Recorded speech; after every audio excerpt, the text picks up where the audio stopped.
Hi, Brett Swarts here, founder of Capital Gains Tax Solutions, and we are covering in this video the top 7 deferred sales trust investments.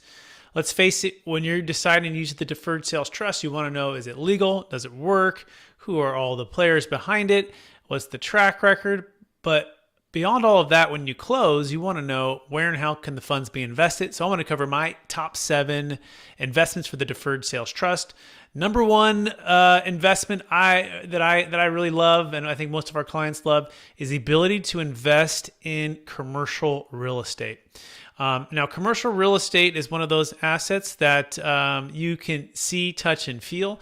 And if you're working with proven operators, or you're a proven operator yourself, or an owner yourself, you have a chance to kind of control your destiny, if you will. We love the ability to be very entrepreneur with the deferred sales trust, meaning you don't have to just depend on someone else to manage the capital. You can actually partner with the trust to build and buy and invest in commercial real estate. And I'll give you a couple examples. The first one is for a client who sold a $2.6 million business in Alabama, and he partnered with the trust to build 72 multifamily units with a partner that he had who was a contractor, and he was the operator and who found the deal and financed the deal and put it all together. But he used the trust to be a silent partner with him in the investment. And so we call it the go fund yourself, meaning that you don't have to necessarily get more capital from a bank or more capital from another partner. The trust can be a silent partner. And honestly, that's the number one for me, because I come from a real estate background and with my family and investments in brokerage. I'm an investor myself. And I just love all things investment real estate, especially multifamily. Also love mobile home parks, self-storage, and senior housing, assisted living. I've done some retail and industrial investments, but that's just kind of my flavor. It may or may not be yours, or it might be a situation where you're looking at investing with the trust, but you're looking to retire from that operations, which is also an amazing opportunity for the commercial real estate investment, in that you can be, the trust can be a passive investor into other commercial real estate syndications.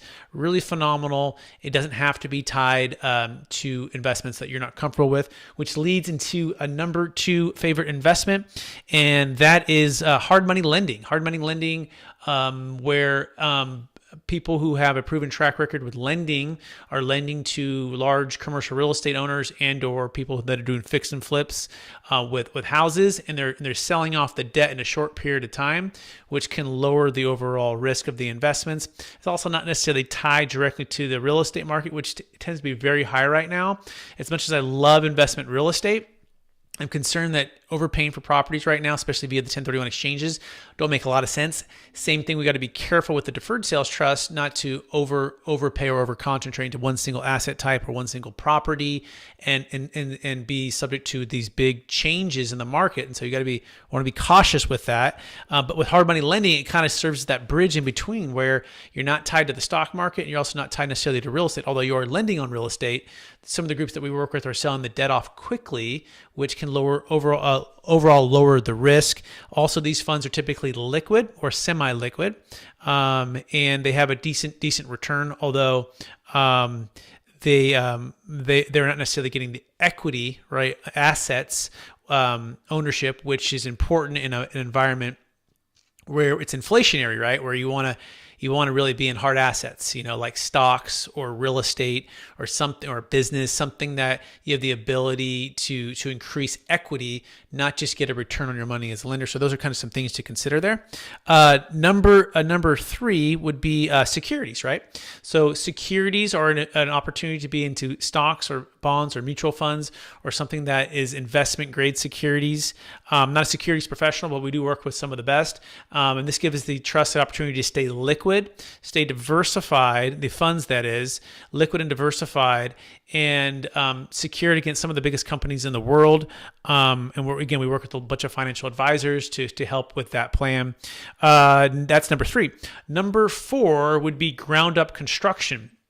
Now, I guess you could still kind of say this is number one, but my number one right now is cash flow value add property. So I kind of put it in number four, and for this particular top seven of mine right now.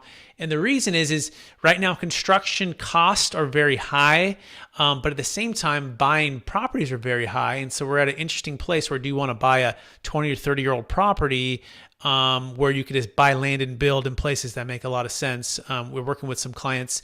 They're buying some land in Alabama and in Tennessee, and they're building more properties. Some in Texas are doing the same thing.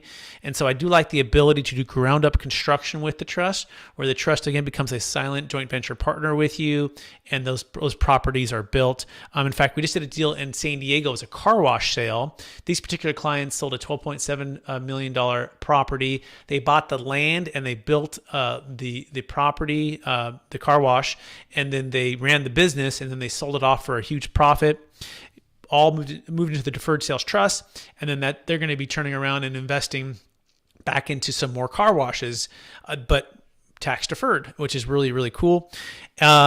Number six would be a business venture, okay? And so this isn't necessarily a real estate venture, but more like a tech startup or a cryptocurrency company or some kind of business venture. You might be an entrepreneur who's using the Deferred Sales Trust and have another creative idea that you want to start up with yourself or with partners. And one of the stories for this is a client. She actually exited cryptocurrency. She bought it for about $30,000 to $50,000, worked for a big tech company, and then it went to $50 million in value. And so she was able to exit $5 million of that $50 million into the trust.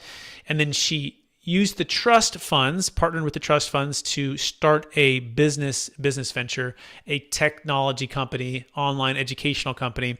And so I love this part about the Deferred Sales Trust because it creates this entrepreneurial freedom, right? She was working for a big company, W-2 job, right? And now she no longer needs to work for that company and can go and build a dream with one of her partners. So that's pretty cool. And then number seven to finish it out is cryptocurrency. Cryptocurrency is something that I invest in small amounts, and I'm learning from a lot of my clients who are in the cryptocurrency world. And we also have others that are teaching us more and more about that. But a lot of our clients that are using the Deferred Sales Trust are crypto experts.